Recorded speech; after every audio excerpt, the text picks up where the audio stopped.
asalaamaaleykum wa rahmatullahi wa barakaatu. man maa ngi tudd Mouhamed Niang ngir maa xamee ci Mouhamed Bara Niang di fondateur Daara Ahmed Sakhir Lo bu Boune. ci jamono ji ñuy wax ak yéen man la yàlla nattu itam maa nekk ci bopp bi nekk directeur bi.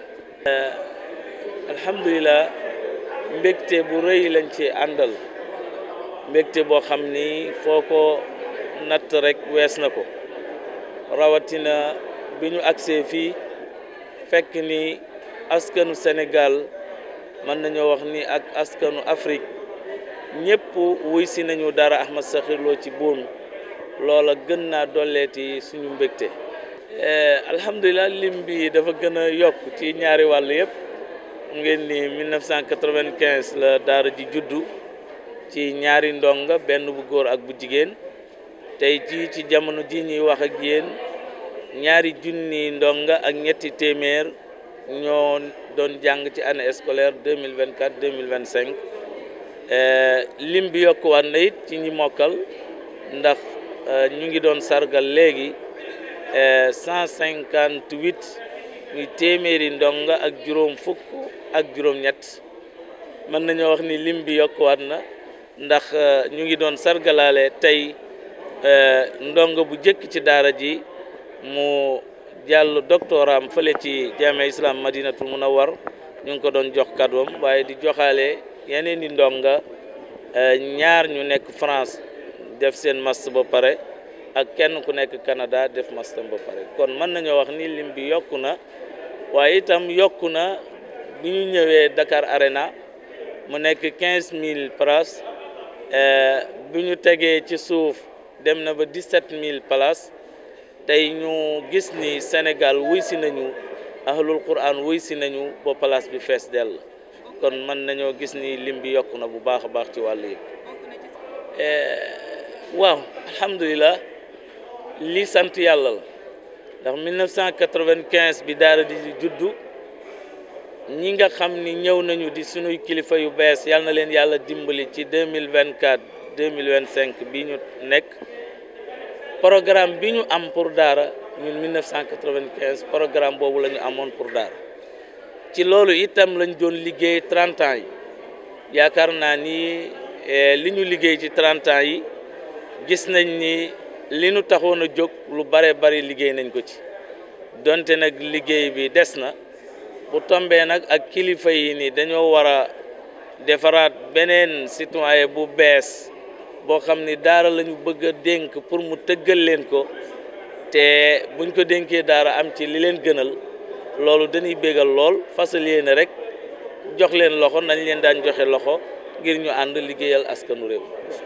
waaw juróomi ndénkaan yooyu maanaam mën nañ cee jël rek ñaar, ndax waxtu wi du ko maye. benn bi mooy ñu geestuwaat askan wi, geestuwaat njaboot gi, ñu taxawaat pour defaraat jikko yi, parce que jikko yi yàqu na trop. yàqu na ba xamatuñu nu ñuy waxee, xamatuñu nu ñuy toogee, xamatuñu nu ñuy jëflante, te loolu yëpp li ko waral mooy jikko yu yàqu. moo tax Daara Ahmed Sakhir Lo ci sama làmmeñ dénkaane pour ñu xoolaat jikko yi bu baax a baax, rawatina réseaux sociaux yi. di ci woo nag journaliste yi am nañ ci part bu am solo, ñoom itam ñu taxaw ngir ñu defaraat jikko yi ci sunum réew. waaye itam bokk na ci ndénkaan yooyu mooy daara ci boppam ñu taxawaat ci wetam gunge ko, ndax moo mën a defar réew mi. moo ko téye woon démb bi noonu yi ñëwee ba tey mu nekk Sénégal, incha allah moo ko yóbbu suba ba réew mi nekk Sénégal gi nga xam ni moom la ñuy xaar ci àdduna bi, turam fes fépp.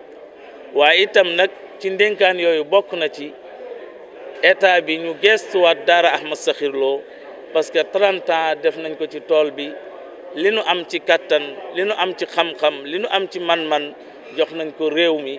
kon nag waratuñoo xool loolee di naax saay. loolu nag woo nañ ci état bi bu baax a baax. mën nañoo tënk ñaari ndénkaan ci juróomi ndénkaan yi ñu dénkaan yi. Membre du cabinet présidentiel et donc directeur des affaires religieuses et de l'insertion des diplômés en langue arabe. L'Institut Ahmad Sakhir Lo de Boune fait partie des établissements d'enseignement arabe islamique qui font un travail extrêmement important dans ce domaine. Il y a 30 ans, Serigne Mohamed Bara Niang ne cesse de travailler en assurant 5 fonctions. C'est quoi l'enseignement? Parce que le Dara enseigne, le Dara éduque, le Dara forme, le Dara socialise et le Dara humanise. Voilà 5 fonctions principales. Donc, pour moi, c'est tout à fait naturel de venir ici, assister à cette cérémonie qui célèbre donc les 30 ans d'existence de cette école qui porte le nom d'une figure musulmane qui a beaucoup contribué au développement de l'enseignement islamique au Sénégal, Serigne Ahmad Sakhir Lo, né en 1903 et décédé en 1988. Donc, le Dara Serigne Ahmad Sakhir Lo de Boune est un modèle, est une référence qui donne une offre éducative. Cette offre éducative présentée par le Dara de Boune permet de mettre fin à une dualité qui existe au Sénégal. La dualité culturelle. Les francophones à part, les arabophones à part. Maintenant, les produits de cette école maîtrisent parfaitement et l'arabe et le français. Et donc, un type de Sénégalais nouveau, bien formé, bien éduqué, qu'on va avoir. Donc, cela veut dire, le président, il connaît l'importance de cet enseignement. Il connaît l'importance des religions dans son pays. Et je le dis souvent, en tant que chercheur, et je le répète, au Sénégal, on est presque à 100% des croyants. Si on prend les musulmans, les chrétiens et ceux qui sont dans les religions traditionnelles, on est presque à 100% des croyants. Donc, on ne peut pas réussir un projet, une mission importante si les religieux ne sont pas impliqués. Il faut nécessairement impliquer donc les religieux et c'est la raison pour laquelle le président a créé une direction qui s'occupe essentiellement des affaires religieuses. La direction donc va accompagner les religieux et quand on parle de religieux, on parle nécessairement de l'enseignement islamique et quand on parle de l'enseignement islamique également, on parle nécessairement des écoles modèles et parmi les écoles modèles, il y a l'Institut Ahmad Sakhir Lo de Boune. C'était une demande sociale. Moi, je vous parle en tant que chercheur, en tant qu'universitaire. Le Dara existe au Sénégal depuis pratiquement 1000 ans, même plus, depuis le temps de War Diaby qui est décédé en 1040.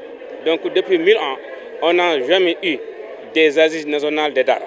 C'est une première, c'est un événement historique. J'en appelle donc tous les acteurs, les Serigne Dara, les maîtres coraniques et tout le monde à venir assister, participer aux travaux de ces assises nationales. Parce que c'est dans l'intérêt des Dara. Vous savez, si on connaît la politique coloniale depuis 1857 de Faidherbe jusqu'à l'indépendance, et maintenant l'État décide d'intégrer les Dara dans le système éducatif, donc il y a une avancée significative. Donc il faut que tout le monde s'occupe et il faut que tout le monde participe à ces travaux-là. Les assises nationales qui constituent vraiment une chance pour les Dara, pour les Serigne Dara, parce que intégrer les Dara dans le système éducatif, cela veut dire qu'on va lutter contre la mendicité, on va soutenir les Dara en termes de logement, en termes de cantine scolaire, en termes de nourriture.